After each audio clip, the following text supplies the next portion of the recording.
भारत में भ्रष्टाचार के 40 से ज्यादा प्रमुख किस्से हैं, किंतु किसी ने सोचा भी नहीं था कि लोकतंत्र की गाथा लिखते ही आजाद भारत के पहले प्रधानमंत्री के साथ यह कलंक जुट जाएगा। हालांकि नेहरू काल में कई घोटाले हुए, किंतु मुंद्रा घोटाला उस दौर का सबसे बड़ा घोटाला था, इसलिए बाद में चलकर इसे पहला घोटाला करार दिया गया। इससे पूर्व ही जीप घोटाला और साइकिल घोटाला ने भ्रष्टाचार की नींव गाड़ चुका था। 1948 में आजादी के तुरंत बाद भारत सरकार ने एक लंदन की कंपनी को 2000 जीपों का सौदा किया। सौदा 80 लाख रुपए का था, लेकिन केवल 155 जीप ही मिल पाई। घोटाले में ब्रिटेन में मौजूद तत्कालीन भारतीय उच्चायुक्त वीके कृष्ण मेनन का हाथ होने की बात सामने आई। लेकिन दुखद है, 1955 में इस केस को बंद कर दिया गया और कृष्ण मेनन को कैबिनेट में शामिल कर लिया गया।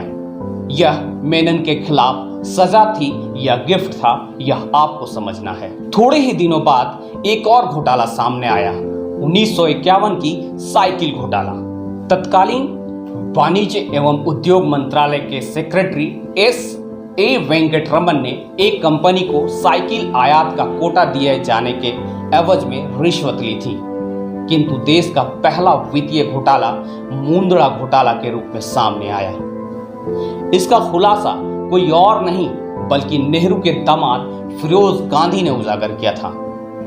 लगातार घोटालों को उजागर करने के कारण फिरोज गांधी और नेहरू परिवार में दूरियां बनी रही।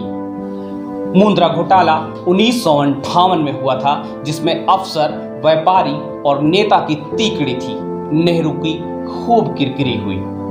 हरिदास मुंद्रा नामक व्यापारी ने सरकारी तंत्र का इस्तेमाल करते हुए LIC को अपनी संदेहास्पद कंपनियों के शेयर्स ऊंचे दाम पर खरीदने को मजबूर किया था और इसकी वजह से LIC को करोड़ों रुपए का नुकसान झेलना पड़ा।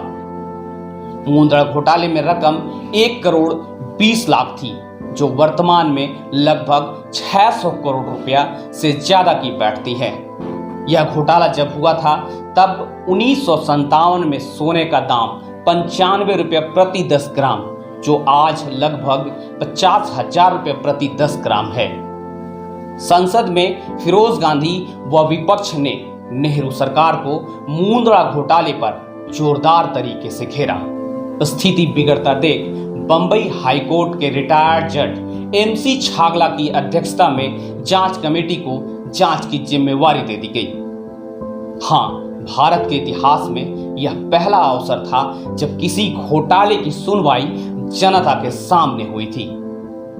मामले में हरिदास मुंद्रा, वित्त मंत्री, वित्त सचिव और LIC के अधिकारियों के खिलाफ मुकदमा चलाया गया।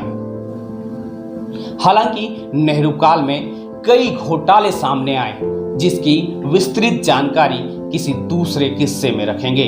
धन्यवाद। मैं हूं रंजीत चंद्रवंशी। जय हिंद, जय भारत।